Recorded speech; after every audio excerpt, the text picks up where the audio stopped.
ওরে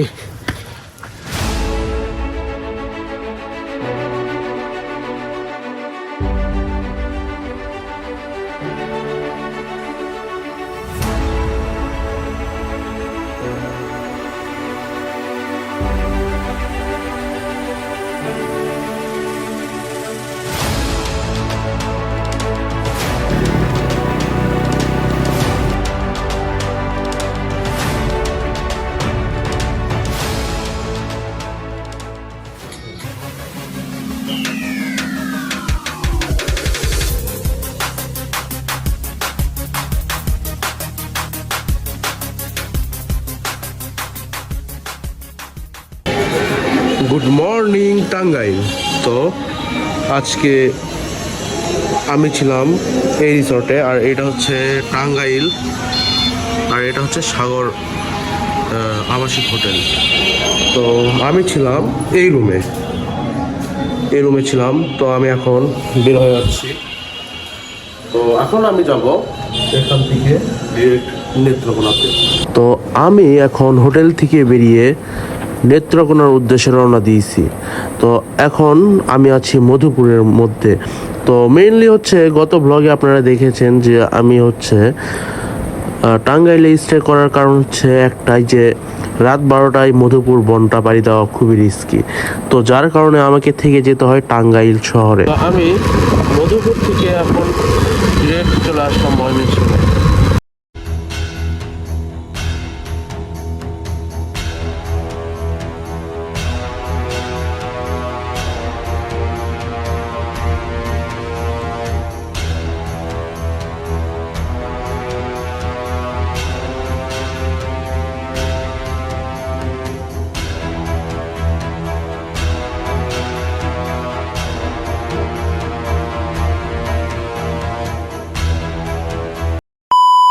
তো নেত্রকোনা থেকে দুর্গাপুর যাইতে যাইতে এখানেই আজান দিয়ে দিবে, মানে এখন ইফতারি টাইম।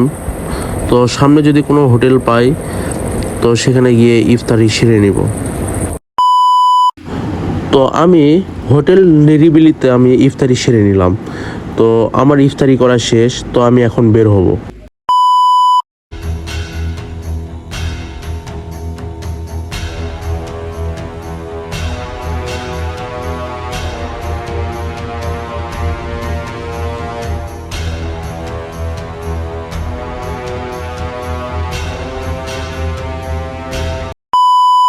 তো আমি ইফতার করে আবার দুর্গাপুর আসতে আমার মেইনলি টাইম লাগছে হচ্ছে 20 মিনিট, 12 কিলো রাস্তা।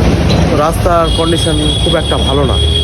তো আমি ওখানে আমি হচ্ছে হোটেল আমি সাজেস্ট করছিলাম। তো ওনাদের সঙ্গে আমি আগে কথা বলে হোটেল রুম বুক দিয়েছিলাম। তো এই যে আমি এখন চলে আসছি, আর এই যে আমার বাইকের অবস্থা। The next day.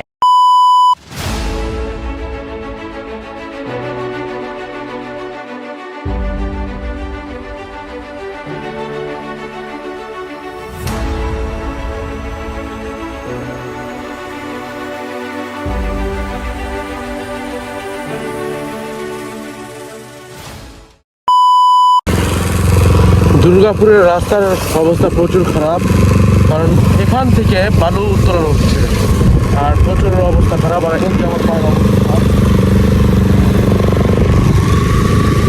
এরকম অবস্থা।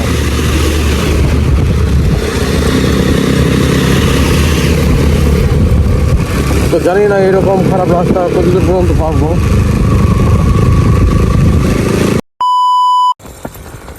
তো হোটেল থেকে বেরিয়ে আমি এখন যাচ্ছি কলমাকান্দের উদ্দেশ্যে। তো আমার প্রথমত প্ল্যান ছিল যে আমি যাব হচ্ছে বিরিশিরিতে।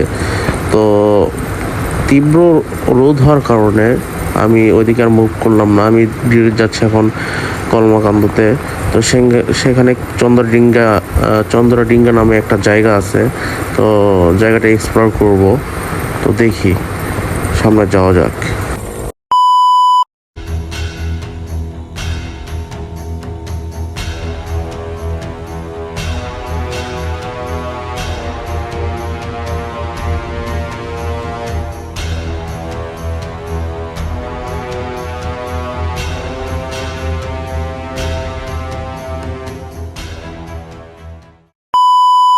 হ্যালো এভরিওয়ান, তো চলে আসলাম কমলাকান্দা পাঁচগাঁও।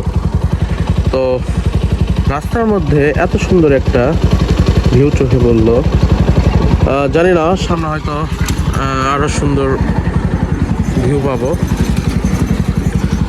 আর এই যে দেখেন পাহাড়, এটা হচ্ছে মেইনলি হচ্ছে মেঘালয়। এটা হচ্ছে মেঘালয় না, এটা বাংলাদেশের মধ্যে পড়ছে, আমি সঠিক বলতে পারতেছি না। আর গ্রামগুলো না অনেক সুন্দর লাগতেছে। এই যে দেখেন বাইকের অবস্থা।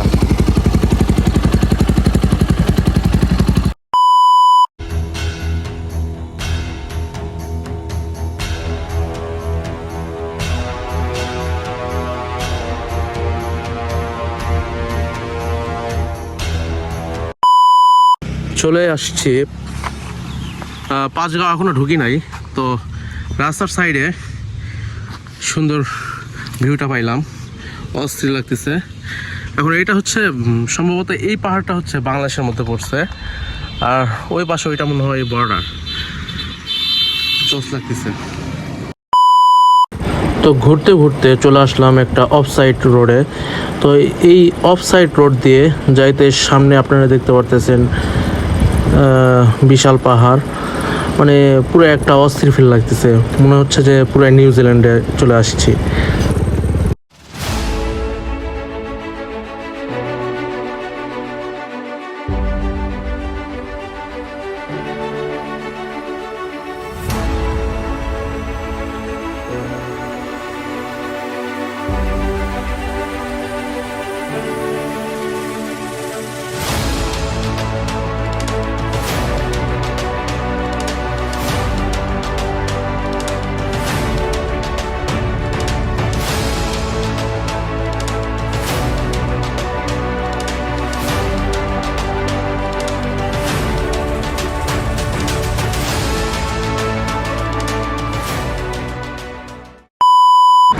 তো আমি ঘুরতে ঘুরতে চলে আসলাম চন্দ্রডিঙ্গাতে।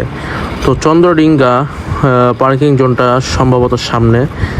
তো এই যে এই পাশে আপনারা দেখতে পারতেছেন পাহাড় আছে, আর সম্ভবত এই পাশে হচ্ছে ঝিরিপথটা। আর এখানকার ভিউ আর বান্দরবনের ভিউ সেম প্রায় একই।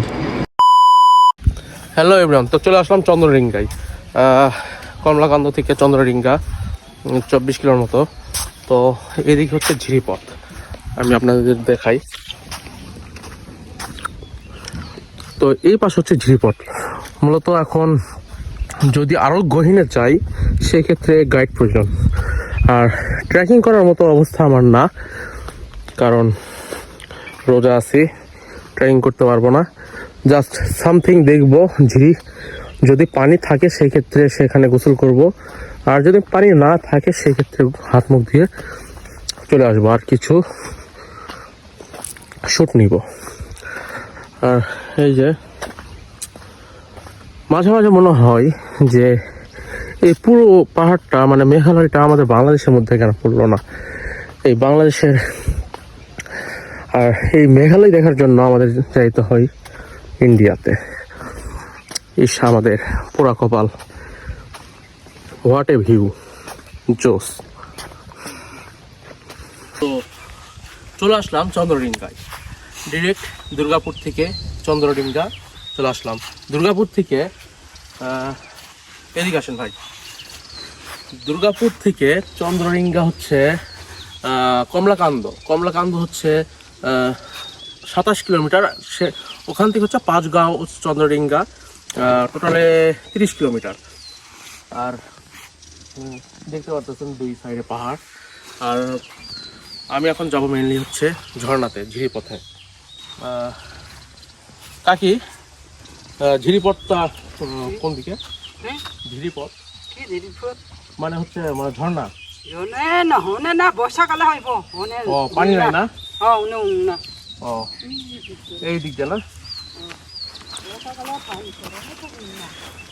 তো উনি যা বললো যে এইখানে হচ্ছে বর্ষাকালে পানি পাওয়া যাবে, তাছাড়া এখন কোনো পানি পাওয়া যাবে না। ব্যাড লাক, আমার আর গোসল করা হইল না। আর দেখি, চলেন সামনে গিয়ে দেখি কি অবস্থা ঝিরির। আর প্রচুর রোদ, খুব নিরিবিলি একটা স্থান, প্রচুর নিরিবিলি জায়গা।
তো চন্দ্ররিঙ্গা পাহাড় থেকে ঘুরে চলে আসলাম স্পটে।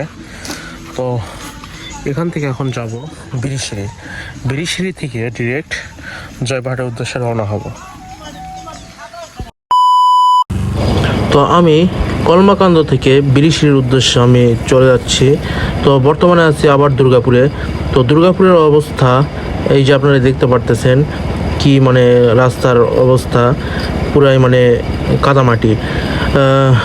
কজ পাশে হচ্ছে একটা নদী আছে, তো নদী থেকে বালু উত্তোলনের কাজ চলতেছে, মানে খুব একটা বাজে অবস্থা।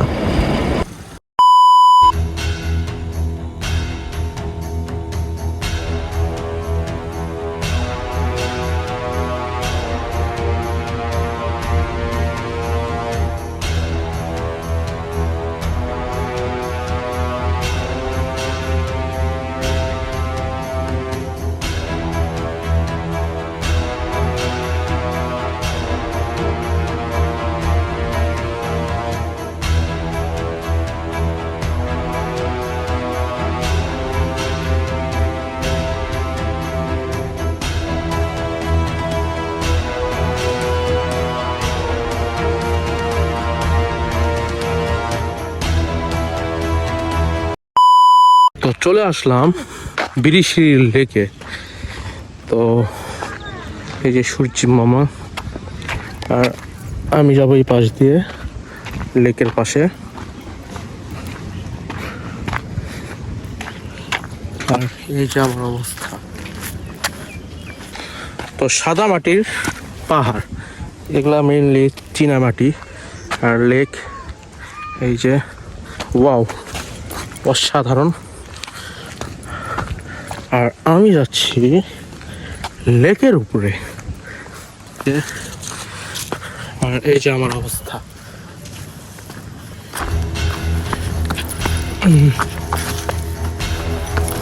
ওরে